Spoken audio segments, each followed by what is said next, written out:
మాట్లాడండి. Okay madam. మనం మరి ఎప్పుడైతే ఈ నేను అనేది మీరు వదులుకోవాలి చాలా ఈజీ అని అన్నారు. రమణ మహర్షి గారు కూడా అదే మార్గంలో చెప్పారు. నేను అనేదాన్ని తెలుసుకోండి.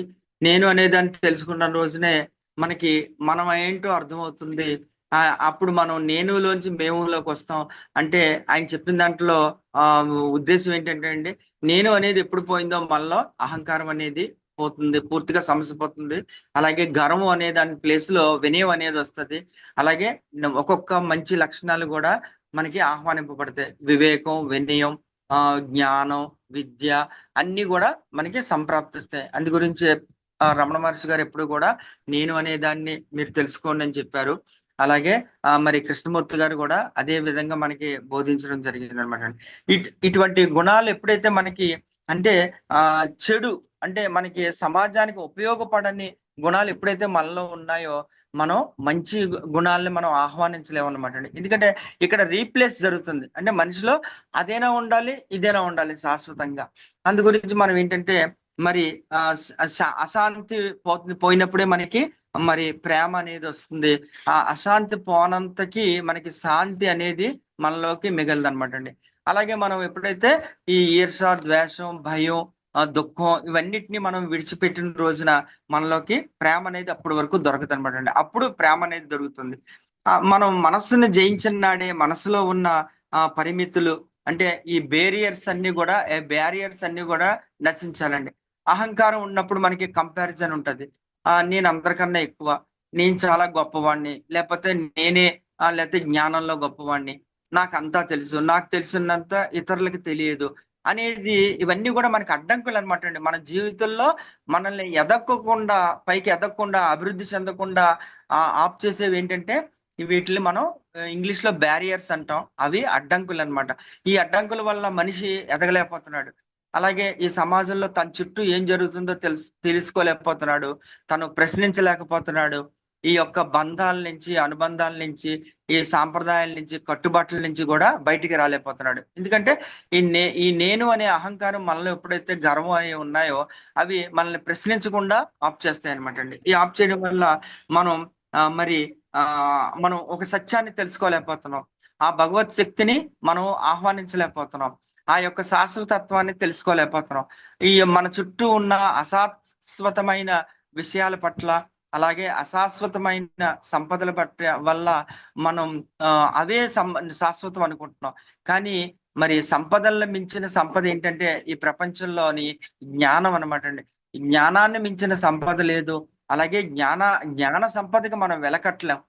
అలాగే మనం సంపాదించిన సంపదలకి మనం వెలకట్టొచ్చు. ఇది ఇన్ని కోట్లు విలువ చేస్తుంది, లేకపోతే ఇన్ని లక్షలు విలువ చేస్తుంది అని చెప్పొచ్చు. కానీ ఒక మనిషిలో దాగున్న జ్ఞానానికి మనం విలువ కట్టలేం. ఆ మనిషిని మనం వాల్యూ కట్టలేం అనమాట అండి. ఒక జ్ఞాన సంపదతో ఉన్న మనిషి యొక్క విలువని మనం డబ్బుతో మనం వెలకట్టలేం. మరి జీవించి ఉండగానే మరి మరణం, దీన్నే మనం మానసిక మరణం అంటారు. ఈ గుణాల నుంచి, ఈ దుఃఖాల నుంచి, ఈ భయం నుంచి, మనం ఈ యొక్క అశాశ్వతత్వాన్ని నుంచి మనం ఎప్పుడైతే శాశ్వతత్వం వైపు, సత్యం వైపు అడుగులు వేసి మనం ఈ యొక్క శాంతిని, సత్యాన్ని, భగవత్ శక్తిని కనుగొంటామో అలాగే అప్పుడు మనకి ఇది పూర్తి మానవుడు అపరిపూర్ణంగా ఉన్న మానవుడు పరిపూర్ణంగా అవడానికి అవకాశం ఉంది. అలాగే అతను ఈ బతికుండగానే అంటే అతను ఒక మంచి మిడిల్ ఏజ్ లో ఉండగానే ఈ యొక్క మానవ మరణాన్ని పొందినప్పుడు ఈ యొక్క అన్ని సత్యాలను తెలుసుకుంటాడు.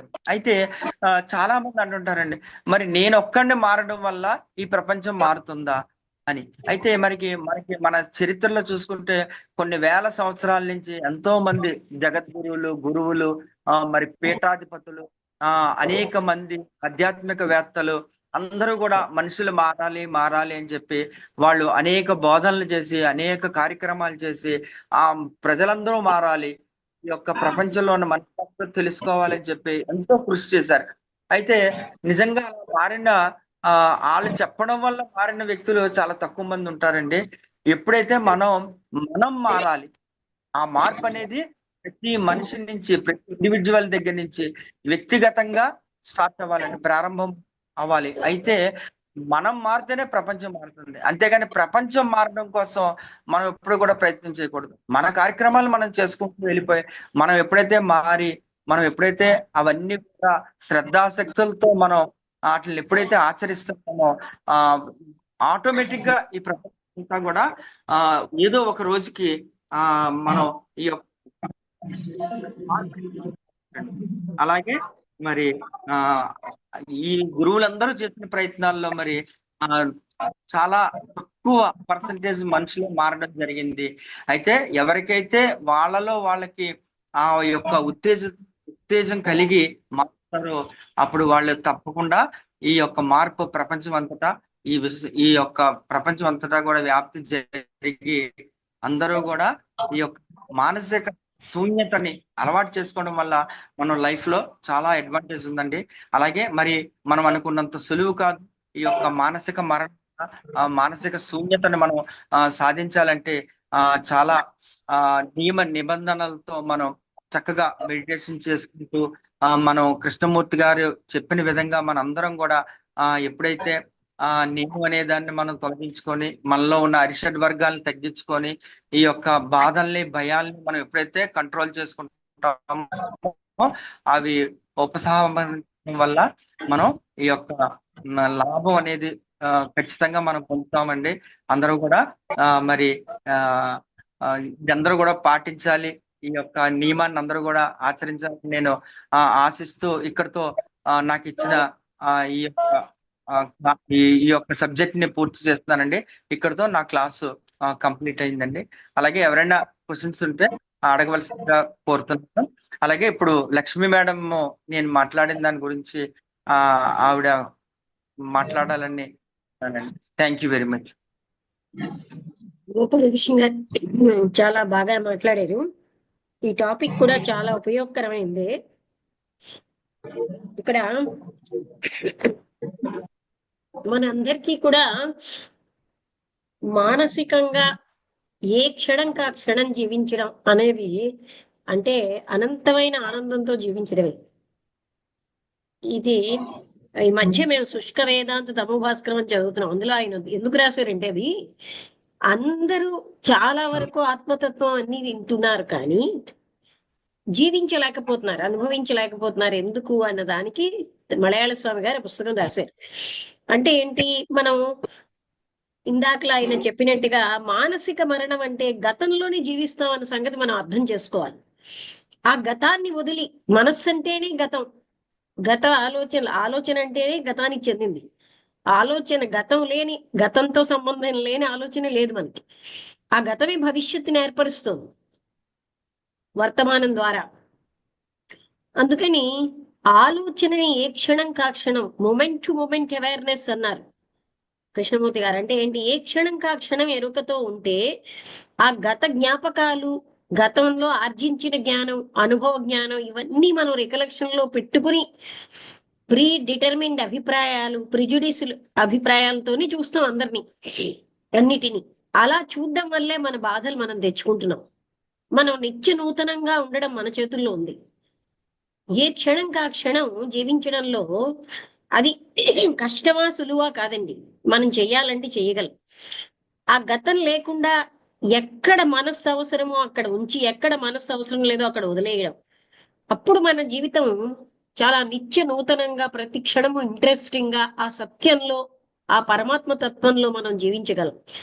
కానీ మనకి టార్గెట్ ఉంటుంది, కానీ అల్లవేళ ఇలా ఉన్నది, నాకు ఇంత ఆస్తులు ఉన్నాయి అంటూ ఈ గత జ్ఞాపకాలలో పెట్టుకుని అల్లవేళ ఇలా ప్రవర్తించారు, వీళ్ళు ఇలాంటి ఇదే మనం చూసుకుంటున్నాం. కానీ అందుకే దానికి సెల్ఫ్ నాలెడ్జ్ చాలా అవసరం. తన కోసం తనకు తెలియాలి. అప్పుడు మాత్రమే ఈ గతాన్ని మనం వదిలేయగలం. అంటే ఇందాక వాళ్ళ గోపాలకృష్ణ గారు చెప్పినట్టుగా ఆ మనస్సుకు సంబంధించిందే ఈ దుఃఖము, కోపము, అరిషడ్వర్గం అంతా కూడా మనసులోంచి వచ్చిందే. మనస్సు లేకపోతే అది లేనే లేదు. అసలు అంతెందుకు, నేనన్నది కూడా మనసు నిర్మించిందే. మనస్సు చేత నిర్మించబడిన మిథ్యానేనుని సత్యమని భావిస్తూ మనం జీవిస్తున్నాం. మనస్సు ఎప్పుడైతే నిశ్చలమైందో నేను లేను, అందుకే చూసేవాడు లేని స్థితి. ఉప్పుబొమ్మ సముద్రంలోకి వెళ్తే ఏమైంది, ఆ సముద్రం అయిపోయింది. అలాగనే అక్కడ అనుభవించేవాడు లేని ఒక స్థితి. ప్రేమ అంటే ప్రేమించేవాడు లేడు, ప్రేమే ఉంది అక్కడ. అలాంటి స్థితి మనస్సుకి అర్థం అవ్వదు. There is a peace that pass with understanding అంటాం. ఒక శాంతి ఉంది, అది మనస్సుకు అందదు. అలాంటి ఒక శాంతి అది, అలాంటి ఒక ఆనందం అంటే మనస్సు యొక్క దరిదాపుల్లోకి రాదు, మనస్సు అది పట్టుకోలేదు. అటువంటి ఆనందం కావాలి అంటే మనం, అది మన దగ్గరే ఉంది. ఏమిటయ్యా అడ్డంటే మనస్సే. అందుకే బ్లవెట్స్ కి మనస్సు సత్యహంతకి అండంలో, మనస్సు నిశ్చలం చేస్తే ఉన్నదే అనంతమైన ఆనందం, ప్రేమ, కారుణ్యం. అది మన స్వభావం, స్వరూపం. మన స్వరూపంలో మనం జీవించాలంటే మనస్సుని నిశ్చలం చేయడం. మనస్సుని ఎప్పుడైతే మనస్సు అనేది మనం గతంతో ఉన్న మనస్సుని ఆపేమో, అది మానసిక మరణమే. అందుకని ఏ క్షణానికి ఆ క్షణం మరణించడం అంటే భౌతిక శరీర మరణం కాదు. అటువంటి మరణం సంభవించినప్పుడు భౌతిక శరీర మరణంతో సంబంధం కూడా లేదు. అప్పుడు జీవితం నిత్య నూతనంగా. ఇవాళ పొద్దున కృష్ణమూర్తి గారి టాపిక్ లో కూడా there is a creative happiness. ప్రతి ఒక్కరూ అది పొందగలరు. ఏదో కొద్ది మందికే అది సంభవం ఎందుకు అవుతోంది? ఎందుకంటే చిన్నప్పటి నుంచి పిల్లలకి టీచరు, ఆ తల్లిదండ్రులు కూడా అనుభవించి ఆ జ్ఞానాన్ని చెప్పాలన్నారు. లేకపోతే ధనం ఆర్జించిన వాడికి ఏమిటి తేడా అని అడిగారు. ఇద్దరూ కూడా బందిఖానాల్లోనే జీవిస్తున్నారు, మనస్సుతో బంధించబడి. ఈ భౌతికమైన సుఖాలు, ఇంద్రియ సుఖాలు మెయిన్ కాదు. ఆ క్రియేటివ్ హ్యాపీనెస్ అనేది ఉంది ఒకటి. అది నిరంతరం అన్ని పనులు చేస్తూ మనం ఆ ఆనంద స్థితిలో ఉండొచ్చు. అది ఈ మానసిక మరణం వల్ల సంభవం. బాగుంది, గోపాలకృష్ణ గారి ప్రజెంటేషన్ బాగానే ఉంది. ఇంకెవరైనా సరే మీరు ఏ సందేహాలు అడిగినా గోపాలకృష్ణ గారు చెప్తారు, నేను చెప్తాను. లేకపోతే మీరు యాడ్ చేసిన సంతోషం.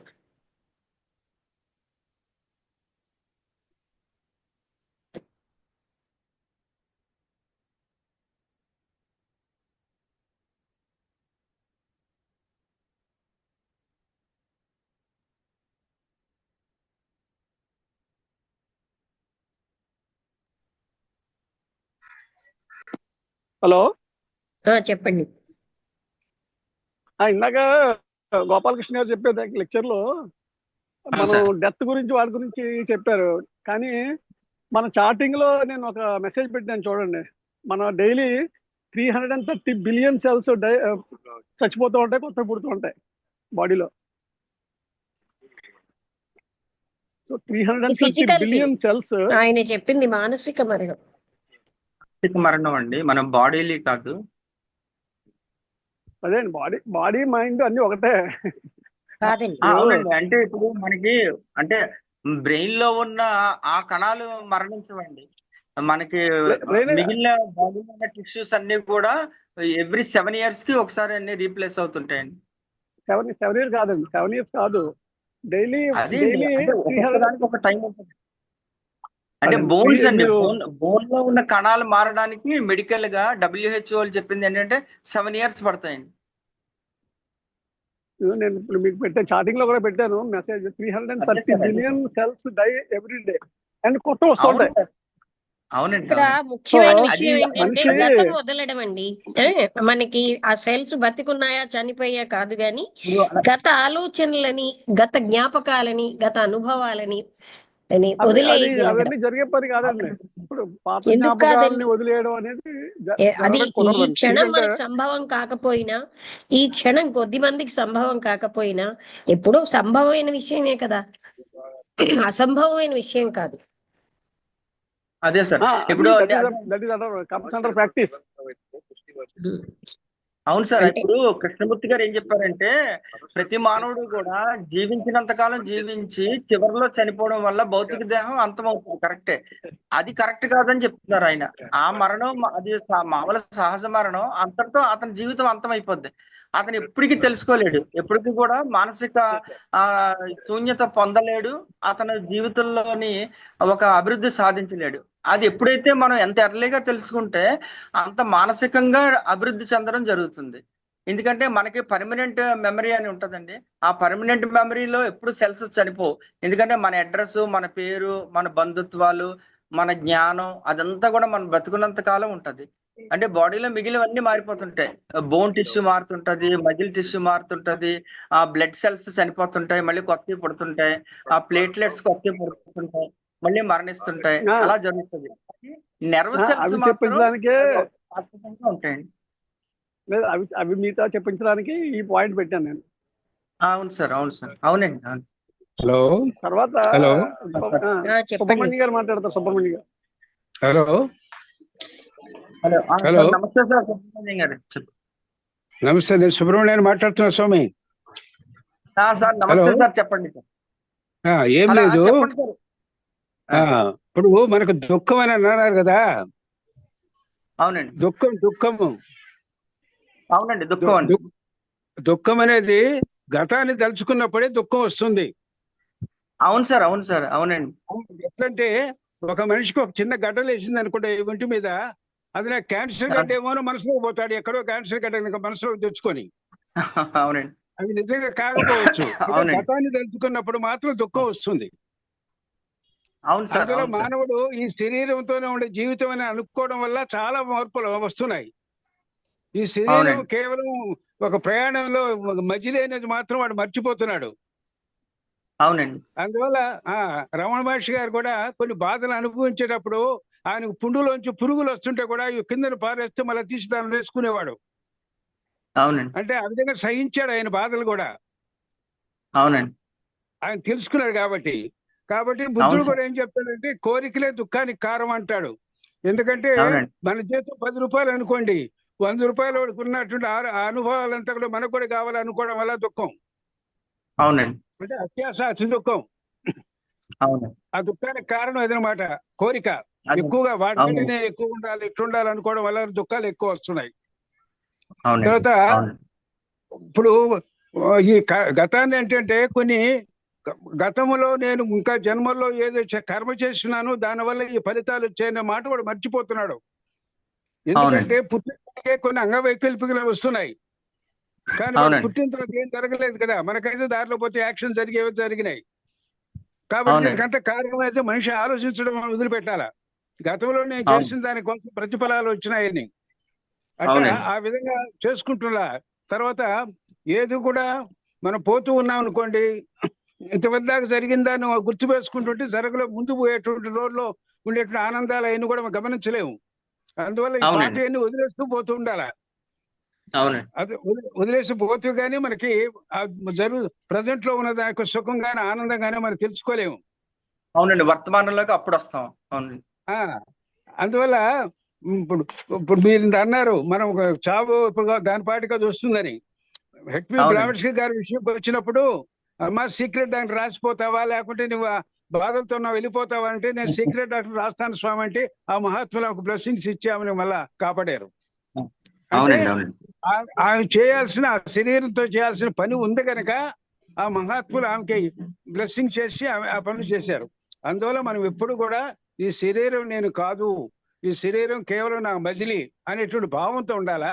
జ్ఞానం చేత ఇదంతా నేను అనుభవిస్తున్నంత కూడా గతంలో ఆ జన్మలో జరిగిన దాని యొక్క ప్రతిఫలాలు అని అనుకుంటుండాల. అందువల్ల ప్రతిదీ ఈ రోజు ఏం జరిగింది మర్చిపోతుండాల. మీరు చెప్పినట్టు కృష్ణమూర్తి గారు కూడా అవునండి, చెప్పేది అదే, ఎప్పుడు కూడా ఫ్రెష్ మైండ్ లో ఉండమంటాడు.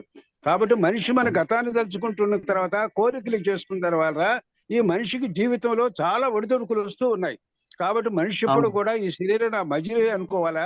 తర్వాత నేను పూర్తిగా ఉండేవాడు కాబట్టి దానికి నేనేం చేసుకోవాలి. రేపు నేను వచ్చే సంవత్సరం మా అమ్మాయి పెళ్లి ఉందని అనుకుంటే ఇప్పుడు నుంచి డబ్బులు పోగు చేసుకోవాలి ఆయన. ఆ అవునండి, ప్రయత్నం ఉండాలి. అదే మాదిరిగా జీవితంలో కూడా నేను ఉజ్వల భవిష్యత్తు జరగాలనుకున్నప్పుడు ఇప్పుడు నుంచి ఆ ప్రయత్నం చేసి ఆ ఒడిదొరుకున్నంత సహించితే గానీ ఆ గట్టి ఎక్కడానికి వీలు కాదు. కాబట్టి మనిషి ఎప్పుడు కూడా ఫ్యూచర్ మైండ్ కూడా ఉండాలి. దానికి ఎట్లా ఉండాలి, జరిగిపోయిన అనుభవాలు పెట్టుకొని ఫ్యూచర్ ఏ విధంగా నాకు ఉండాలి, ఏ విధంగా జ్ఞానం ఉండాలి. ఒక ఆయనకి ₹1,00,00,000 ఉందనుకోండి, ఆయనకు 10,000 కోట్లకు వ్యాపారం చేసి మిగిలి దాచి పెడతాడు. ఆయన పోయేటప్పుడు ఎతకపోతాడా? ఎతకపోలేడు. కాబట్టి అందువల్ల అటువంటి అత్యాశలను బట్టి ఇదంతా కూడా ఆ కోట్లు ఆయన ఎక్కువ ఉండేదానికి మిగతా వాళ్ళకి రావాల్సిన డబ్బు లేకుండా వాళ్ళు ఇబ్బంది పడతారు, ఆయన మాత్రం హ్యాపీగా ఉంటారు. అట్లా కాబట్టి మనిషి తన జీవితం ఇది కాదని, నాకు ఎన్నో జీవితాలు ఉన్నాయని, నేను ఆత్మని అనేటువంటి భావం ఉండేసి, నేను చేయవలసిన దాన్ని బట్టి నాకు గతం జరుగుతుంది అనేటువంటి ఆ భావం వచ్చి కర్మ సిద్ధాంతాన్ని కూడా మనసులోకి తీసుకొని తన నిత్య జీవితంలో తనకు కావాల్సిన వారు తీసుకుంటూ ఇతరులు కూడా సహాయం చేసుకుంటూ తన జీవితాన్ని ముందుకు జరిగించాలి. ఏమి జరిగిపోయినా కూడా గతం గత అని ఆ మనస్థితికి స్థితిలో ఉన్నప్పుడే మానవుడికి పురోభివృద్ధి జరుగుతుందని నా అభిప్రాయం. Correct sir. Thank you sir. అవకాశం. నమస్తే అండి, నేను బాబాజీ మాట్లాడుతున్నాను. హలో, మాట్లాడండి సార్. మాట్లాడండి. సంతోషం, చాలా మంది పార్టిసిపేట్ చేస్తున్నారు, వారందరికీ కూడా నమస్కారం. నమస్తే నమస్తే. అయితే ఏంటంటే కృష్ణమూర్తి గారి సాహిత్యంలోంచి, ఆ దృక్పథంలోంచి మనం ఆలోచించాలి. ఏంటంటే మన జన్మలు ఉన్నాయి అవన్నీ కాదండి, అది కాదు ముఖ్యం. ఈ మానసిక మరణం అంటే మానసిక మరణం అంటే మనసు చేసే వృత్తి ఎక్కువగా ఆలోచనతో నిండి ఉంటుంది, ఆక్యుపై అయి ఉంటుంది. కానీ ఆలోచన ఎప్పుడు గతానిదే. ఎప్పుడూ గతంలోనే ఉంటున్నాం. గతాన్ని ఆధారం చేసుకొని భవిష్యత్తు ఆలోచిస్తున్నాం, అంతేగాని వర్తమానంలో ఉండడం లేదు. అంతేదా ఫ్రెష్నెస్ లేదు మన మనసులోకి. ఫ్రెష్గా కొత్త ఆలోచనలు, కొత్త విషయాలు ఏమి రావడం లేదు. కారణం ఏంటంటే ఇదే. అంచేత మానసిక మరణం కావాలని అన్నారు. మానసిక మరణం వల్ల సార్ మానసిక మరణం వల్ల ఏమవుతుంది? రెండో టైటిల్ పెట్టారు చూసారా, మానసిక శూన్యత. మానసిక శూన్యత. మానసిక శూన్యత ఇంగ్లీష్ లో ఏమంటారంటే వైడ్. ఆ వైడ్ అనమాట. వైడ్ లోంచి అసలు మొత్తం అంతా కూడా ఈ ప్రపంచం, ఈ విశ్వం అంతా కూడా ఆవిర్భవించింది. ఎలాగా? ఇప్పుడు మన డోలు ఉందనుకోండి, డోలు మధ్యలో ఏముంటుంది? డోలు ఈ వాయిద్యాలన్నీ కూడా ఉన్నాయి. మనం సౌండ్ ఎలాగ వస్తుంది? పైన ఒక చిటిగా వేస్తే బ్రహ్మాండమైన ఇది వస్తుంది. అలాగే శూన్యం నుంచి మన యావత్తు జగత్తు వచ్చింది. ఆ జగత్తు రైటే. కానీ మనం ఈ మానసికంగా ఎప్పుడు దీంతోనే ఉంటుంది. అలాగే మానసిక రుగ్మతలు కూడా, భయము, ఆలోచనలు, జలసి, ఇవన్నీ కూడా ఉన్నాయి. అవన్నీ పోవాలంటే మనం దాని గురించి పూర్తిగా అవగాహన చేసుకోవాలి. అవగాహన చేసుకున్నప్పుడు ఆ శూన్యత ఏర్పడుతుంది. ఆ శూన్యంలోంచి క్రియేటివ్ ఆస్పెక్ట్ వస్తుంది అన్నమాట. క్రియేటివ్గా జీవించగలం, కొత్తగా జీవించగలం. ఒక వస్తువుని చూస్తే మళ్ళీ చూసినప్పుడు కొత్తగా చూడడం, ఒక వ్యక్తిని చూస్తే కొత్తగా చూడడం, అప్పుడు రిలేషన్షిప్ బాగుంటుంది. అంతేగాని గతంతో అతని మన సాన్నిహిత్యం ఎలా ఉంది అని పాత విషయంతో మనం ఆలోచిస్తే ఎప్పటికీ కూడా అది కొత్తగా ఉండదు. కొత్తగా ఉండాలంటే ఈ శూన్యతలో మనం ఉండాలి. శూన్యత ఎప్పుడు వస్తుంది? ధ్యానం అంటే ఏంటి? మన మనసులో ఉన్న కంటెంట్ అంతా కూడా బయటకు పోవాలి, రిమూవ్ అయిపోవాలి. అది ధ్యానం. ఆ ధ్యానానికి ముందు భాగం ఏంటంటే సెల్ఫ్ నాలెడ్జ్. మన గురించి మనం ఆలోచించుకోవడం, స్వీయ జ్ఞానం. ఆ స్వీయ జ్ఞానం, ఈ ధ్యానం, దీనివల్ల మనకి ఆ శూన్యత ఏర్పడుతుంది. ఆ శూన్యత అంటే ఏంటి? మనం ఎప్పుడు ఏదైనా ఆలోచన చేసామంటే అయిపోయింది ఆలోచన తర్వాత మనం శూన్యంలోకి వెళ్ళిపోవాలి. అంటే మెడిటేటివ్ అటెన్షన్లో ఉండాలి. అప్పుడు మనసుకి ఖాళీ ఏర్పడుతుంది. మానసిక శక్తి పోకపోవడం వల్ల మన ఎక్కువ శక్తివంతంగా మనసు పనిచేస్తుంది. అది చాలా ఉపయోగకరం. మన సభ్యులందరూ కూడా తక్కువ మాట్లాడితే ఎక్కువ మందికి అవకాశం ఇచ్చిన వారు అవుతారని నా భావన. నమస్కారం సార్. నమస్తే సార్. దుఃఖం అనేది భవిష్యత్తులో జరుగుతుంది అనేది దుఃఖం ఉంటది. గతంలో స్మృతిలో కూడా దుఃఖం వస్తుంది. అందులో ఏది ఎక్కువ? ఏంటండి? దుఃఖం ఎక్కువ, భయం ఎక్కువ అని అడుగుతున్నారా ఏంటండి? హలో. భవిష్యత్తులో వచ్చే నా కష్టాలు చూసి దుఃఖపడుతుంటాను. అవునండి, గత అవునండి. స్మృతుల వల్ల భయం ఆ వస్తుంది. రెండిట్లో ఏది ఎక్కువ వస్తుంది? అంటే ఇప్పుడు జనరల్ గా ఆ రెండు మనకి కృష్ణమూర్తి గారు చెప్పిన ప్రకారం మనం పాస్ట్ టెన్స్ అండి, అంటే జరిగిపోయిన కాలంలో సంఘటనలు తలంచుకున్నప్పుడే మనిషిలోని ఈ యొక్క దుఃఖం అనేది వస్తుంది అనమాట అండి. అంటే ఆ టైంలో మనం అలా చేసి ఉండకపోవచ్చు, లేకపోతే మనం ఆ నిర్ణయం తీసుకోకుండా ఉంటే బాగున్ను అని చెప్పి అనుకుంటాం. ఎందుకంటే జనరల్ గా వ్యాపారంలో నష్టం వస్తుంది, లేకపోతే అనేకమైన సంవత్సరాల్లో అనేకమైన సంఘటనలు ఎదురవుతాయి. మనం ఆ టైంలో అలా ఉండక్కర్లేదు అనుకోండి. ఎప్పుడు కూడా జరిగిపోయిన కాలం భూతకాలాన్ని మనం తలంచుకుంటే మనకి దుఃఖం అనేది ఏర్పడుతుంది అనమాట అండి. అలాగే భవిష్యత్తు అంటే జరగబోయే కాలాన్ని మనం ఊహించుకున్నప్పుడు మనలో భయం అనేది చోటు చేసుకుంటది. ఇది అన్ని అందరి మానవాళ్ళలో సహజంగా జరిగే ప్రక్రియలు అనమాట అండి. అదే ఒక్కసారండి సత్యనారాయణ గారు, మనం గతం ఆలోచన గతానికి చెందింది. ముఖ్యంగా కృష్ణమూర్తి గారు ఏం చెప్పదలుచుకుంటున్నారంటే ఆ అనంతత్వంలో జీవించడం, to make man unconditionally free, అది తన లక్ష్యం. అందుకోసం మనిషిని బంధించేది గతం. మనం ఈ గతమే భవిష్యత్తు రూపంలోకి వెళ్ళిపోతుంది. గతం ప్రెజెంట్ ద్వారా భవిష్యత్తును నిర్మిస్తోంది, ఆ భవిష్యత్తు కూడా గతమే నిర్మిస్తోంది అనే విషయం మనం గ్రహించాలి. అంతేగాని భవిష్యత్ అన్నది ఇక్కడ ఈ గతం ఆలోచనల్లోంచే భవిష్యత్తు నిర్మించబడింది. దానివల్ల ఈ ఆలోచనే గతానికి చెందింది. ఆలోచన ఎప్పుడూ మనని గత జ్ఞాపకాలతోటి నిండి ఉంటుంది.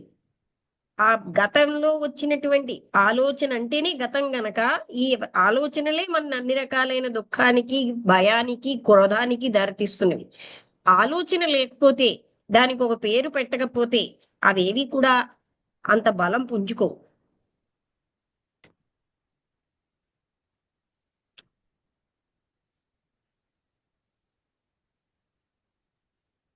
Okay madam.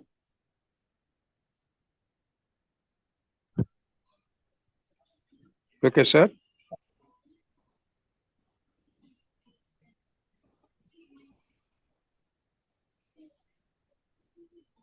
అందుకనే మొమెంట్ టు మొమెంట్ అవేర్నెస్ అన్నారు. అంటే ఏ క్షణం కా క్షణం ఎరుకతో జీవించాలి. అవునండి.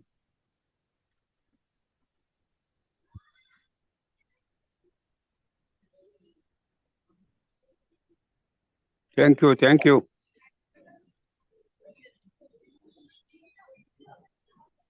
ఇంకేమైనా డౌట్స్ అడగండి ఎవరైనా ఉంటే.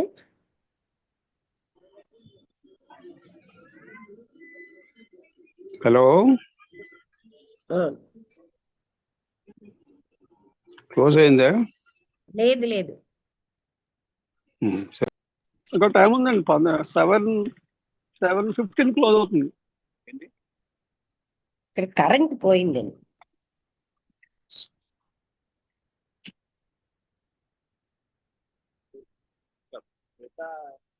ఎవరైనా ఇంకేమైనా మాట్లాడొచ్చండి.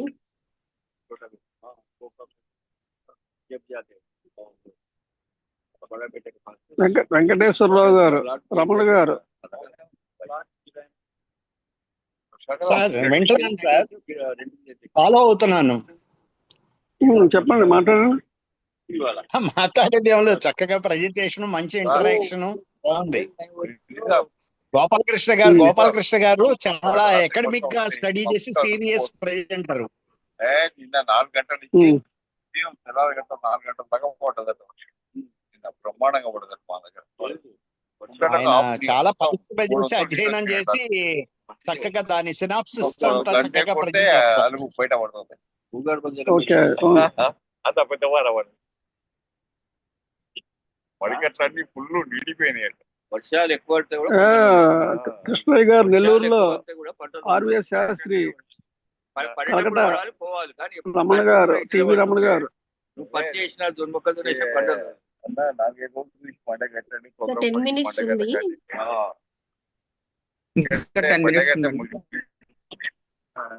కేఎస్ కృష్ణ ఎవరండి? ఎక్కువ వర్షం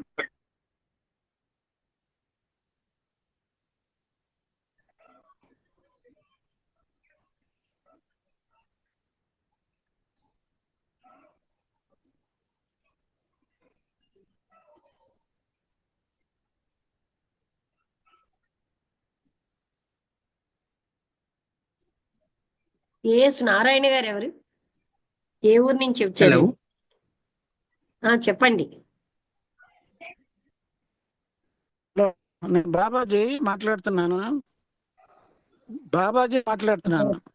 మాట్లాడండి సార్. అదే మరణము అంటే ఏంటి అని కృష్ణమూర్తి గారు ప్రశ్నించారు.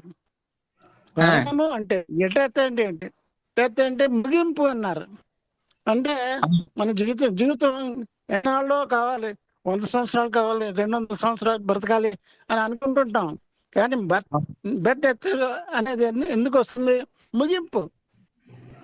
కొనసాగుతున్నదే ఏదైతే కొనసాగుతుందో దాని ముగింపే మరణం అన్నారు. అయితే ఈ మరణంతోనే జీవించి ఉండగానే మరణించగలము